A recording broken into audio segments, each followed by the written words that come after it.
आज आप सुने विस्पति भगवान की व्रत कथा। विस्पति भगवान की जय हो, विस्पति भगवान की जय हो। एक समय की बात है, भगवान विष्णु और देव गुरु विस्पति इंद्र की सभा में विराजित थे। हे लक्ष्मीपति, आपने असुरों को पराजित करके मुझे अमरावती का राजा बना दिया है। आपकी अपरम करुणा एवं शक्ति ही हम देवताओं का एकमात्र संभाला है।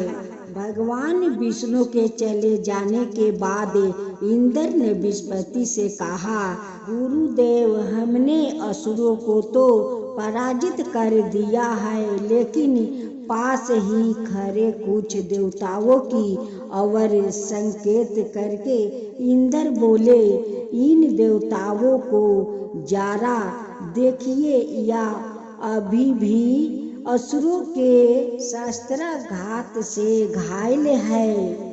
देव इंद्र, आप निर्भय होकर देवलोक का राज्य संभाले। अब आपको असुरों से कोई भय नहीं है। लेकिन क्या देव इंद्र? हाँ गुरुदेव, हमें इन घावों के कारण अब भी असहनीय पीड़ा हो रही है। चिंता मत करो, पृथ्वी पर जाकर करुणा मूर्ति भगवान शिव की आराधना करो। वो निश्चित रूप से तुम्हारी पीड़ा को हर लेंगे।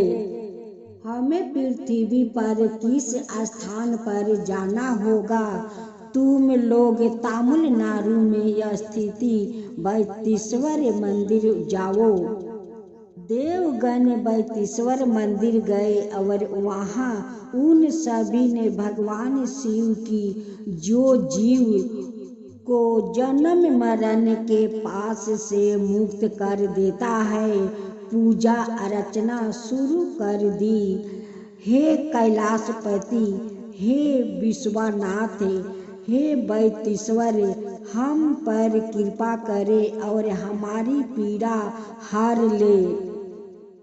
उधर कैलाश पर भगवान शिव ने माता पार्वती से कहा, देवी चलो, हम लोग चलकर देवताओं की पीड़ा का हरण करके उन्हें आशीर्वाद भी दे देते हैं। चलिए, हमें विलंब नहीं करना चाहिए। भगवान शिव ने एक वेग का रूप धारण किया और बैतीश्वर मंदिर में पधारे। पार्वती जी उनकी सहायक के रूप में उनके साथ थी। हे वैद्यराज, आप हमारी सहायता के लिए आए। साक्षात उम्बा परमेश्वर ही लगते हैं। कृपाए देवताओं को औषधि प्रदान करके उनकी पीड़ा का शमन कीजिए। भगवान शिव ने देवी के हाथ में रखी टोकरी से कुछ औषधि निकाली और उसका देवों के घावों पर लेप किया। वैद्यराज, आप कौन है? आपने जैसे ही हमारे घाव पर औषधि लगाई, हमारी सारी पीड़ा गायब हो गई। यह सुनकर भगवान शिव और पार्वती अपने असल स्वरूप में प्रकट हुई।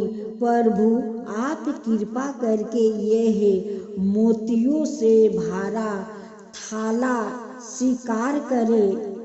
देवी कृपाए इनकी भेंट स्वीकार करें। कार्तिकेय आओ, इन मोतियों से मैं तुम्हारा श्रृंगार करती हूँ। भगवान कार्तिकेय उन मोतियों को धारण करके अति सुंदर लगने लगे। आज से इस तीर्थ की मिट्टी जिसने देवताओं के घाव पर गाया है, भक्तों को प्रसाद के रूप में दी जाएगी।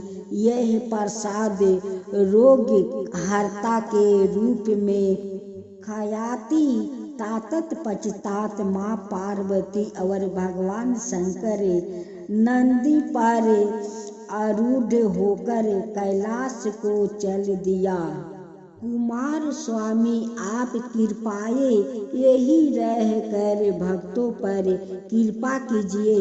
मुतु कुमार स्वामी के नाम से जानेंगे। अब दूसरा अध्याय सुनिए विष्णु भगवान जी की कथा। हिंदू धर्म में भगवान विष्णु का स्थान सबर परी है। 4 वेदों 6 शास्त्रों और 18 पुराणों में इनकी महिमा का गुणगान किया गया है। श्री हरि विष्णु विश्वा के पालनहार है। समस्त संसार चक्र इन्हीं के संकेत पर घूमता है। इनके अनेक नाम अनेक रूप है। जब जब संसार में पाप बढ़ता है भगवान विष्णु ही मानव रूप धारण कर विश्वा के लोग को भयमुक्त करते हैं। हरि अनंत है, चर आचार में समान रूप से व्यापक है। सच्चे हृदय से की गई भक्ति को सहर्ष स्वीकार करते हैं। संसार के कष्ट निवारण के लिए कभी यो दशरथ पुत्र राम के रूप में अवतारित होते हैं, तो कभी कृष्णा के रूप में, तो कभी अपने भक्त प्रहलाद की रक्षा के लिए वो नरसिंह रूप धारण करते हैं, तो तपते खंभे से प्रकट होते हैं, तो कभी दैत्य बलि को ठगाने के लिए वामन रूप धारण करते हैं। भगवान विष्णु का निवास क्षीर सागर में है। शेष नाग उनकी छाया है। गरुड़ उनके वाहन है। लक्ष्मी जी उनकी भैरा है, जो धन दौलत और वैभव की प्रतीक है। प्रस्तुत पुस्तक में इन भगवान विष्णु से संबंधित कुछ ऐसी ही कथाओं का वर्णन है जो विभिन्न पुराणों से संकलित की गई है। हमारा उद्देश्य है कि इन कथाओं के माध्यम से पाठक भारतीयों विशेषकर हिंदू संस्कृति से परिचित हो सके। मुझे विश्वास है कि यह पुस्तक उन सभी पाठकों के लिए रोचक सिद्ध होगी जो धर्म में आस्था रखते हैं। यह कुछ नवीनता जानने को उत्सुक रहते हैं। विष्णु भगवान तो सबका उदाहरण है, वो तो रक्षक है, सबका कल्याण करते हैं। विष्णु भगवान में तो सारा भगवान का रूप है। एक सुखिया नाम की औरत थी, उनकी 2 बेटे और 1 बेटी थी। सुखिया अपना दरवाजा के सामने एक छोटा सा माटी का चौरा बनाकर उसी पर एक तुलसी का पौधा रोप देती है, लेकिन माँ तुलसी का समय से वो पूजा पाठ नहीं करती है। सुखिया का आदत बहुत खराब थी। वो चारों दिगे झाड़ झूर के सारे कूड़ा उस तुलसी के सामने रख देती। जब शाम के समय वो दीप जलाकर तुलसी के आसपास झाड़कर उसी तुलसी के उधर जंगल लगा देती। सुखिया का तो ऐसे ही आदत सी बन गई थी। वो रोज का आदत था, रोज वो झाड़ झूर करे और वही तुलसी के पास जाकर जंगल लगाया करती। एक दिन माँ तुलसी शाम के पहर बूढ़ी का रूप धारण करते हुए आई और सुखिया से कहती है कि अरे सुखिया, तू क्या अंधी है रे कि तू सारे जंगल झाड़ कर उस तुलसी के पास लगा देती है। तेरा ज्ञान नहीं है कि शाम के पहर कोई झाड़ू नहीं लगाता है, और तू दीप जलाकर उस तुलसी के पास रख देती है और झाड़ू लगाने लगती है। ये तेरा आदत तो बहुत खराब है रे सुखिया। कह कर अंतर ध्यान हो जाती है, लेकिन सुखिया तो माँ तुलसी को नहीं पहचान पा रही है और नहीं अपना आदत छोड़ रही है, और नहीं उस बूढ़ी माई का बात को समझना चाहती। वो तो अपना मनमानी करती रहती। जब आदमी का नियत खराब हो जाता है और किसी को बुझाने से वो नहीं बुझना चाहते हैं, तो उसमें लोग क्या कर सकते हैं और उसमें भगवान भी क्या कर सकते हैं। वही होता है जो भगवान चाहते हैं। माँ तुलसी फिर से एक बार आई या सुखिया को बहुत अच्छे से समझाई कि देख सुखिया, शाम का पहर कोई आंगन घर नहीं झाड़ते हैं, और तुलसी के पास जंगल लगाना वो बुरा काम है, वो बुरा बात है। कोई भाला तुलसी के पास जंगल झाड़ कर लगाता है और तू रोज रोज झाड़ कर लगाती है। देख एक दिन इसका बुरा कर्म करती है तो जानती है कि बुरा कर्म करने से उसका बुरा ही मिलता है। तू ऐसा काम मत कर सुखिया। लेकिन सुखिया को तो लगता है कि कान में छेदा ही नहीं है, उसका कुछ बात को सुनाई नहीं देता है। माँ तुलसी का बार बार समझाने पर सुखिया नहीं समझी। एक दिन सुखिया शाम के पहर दीप जलाकर उस तुलसी के पास रख देती है और झाड़ू लेकर झाड़ने लगती है। बस क्या हुआ, जो भगवान चाहते थे वही हुआ। और क्या होगा, उनकी आंचल में उस दीप से आग पकड़ लिया और वो जल गई। माँ तुलसी का माना करने पर सुखिया नहीं मानी। अब माँ क्या करती, माँ तो क्रोधित हो गई और क्रोधित होकर उनकी सारा शरीर जला दिया। उनकी सारे पड़ोस के औरतें आती है और कहती है कि इनकी आग लगी कैसे। उनकी बेटा कहते हैं कि माँ तो तुलसी के पास दीप जलाकर वो झाड़ रही थी, उसी दीप से उनकी आंचल में आग पकड़ लिया और माँ जल गई। अब तो सारे पड़ोसिन कहने लगी कि कोई दीप जलाकर भाला आंगन घर झाड़ता है और तुलसी के पास झाड़कर जंगल लगाता है।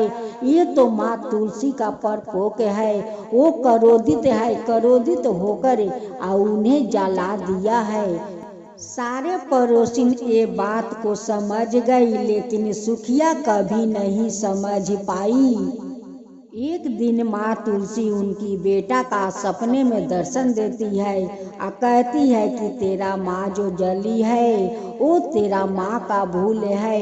वो बार बार मैं आकर उन्हें समझाती रही, लेकिन हमारा बात वो नहीं मानी। उसी के कारण उनकी वो हालत हुआ है और वो कभी नहीं उनकी ठीक होगा। सभी ने अड़ोस पड़ोस में ये बात को बता देना कि कोई ऐसा भूल ना करे।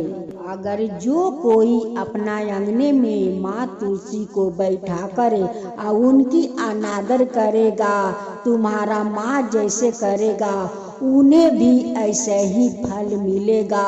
और जो माँ तुलसी का श्रद्धा भक्ति से सेवा जतन पूजा करेगा, उन पर माँ तुलसी प्रसन्न होकर उनकी सारे मनोकामना के पूरा करेगी।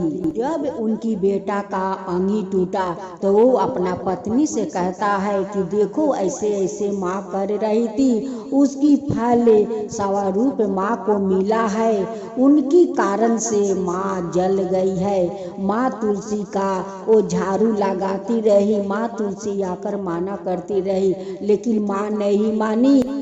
देखो आज माँ को उसी के कारण भोगना पड़ता है। अब तो उनकी बहू उठ कर सारा तुलसी का वहाँ झाड़ कर साफ करती है, गोबर माटी से लिपती है, लीप कर माँ तुलसी का श्रद्धा भक्ति से पूजा करने लगी। उनकी बेटा बहू का श्रद्धा भक्ति देखकर माँ तुलसी बहुत प्रसन्न हो गई और उन लोग पर कृपा करने लगी।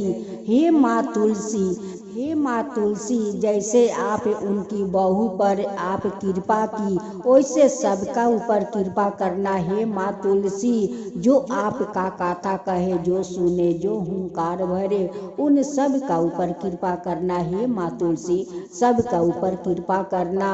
माँ तुलसी की जय हो, माँ तुलसी की जय हो।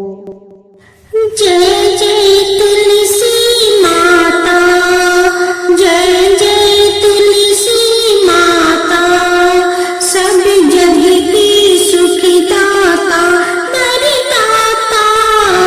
जय जय तुलसी माता, जय जय तुलसी माता, सब योग के ऊपर, सब रोग के ऊपर, रुझ से राजा करके भाव तराता। जय तुलसी माता, रुझ से राजा करके भाव तराता। जय तुलसी माता, बाहु पुत्री है सयामा, सुरबल है गारामा, विष्णु प्रिया जो तुमके सेवे, सो नर तर जाता।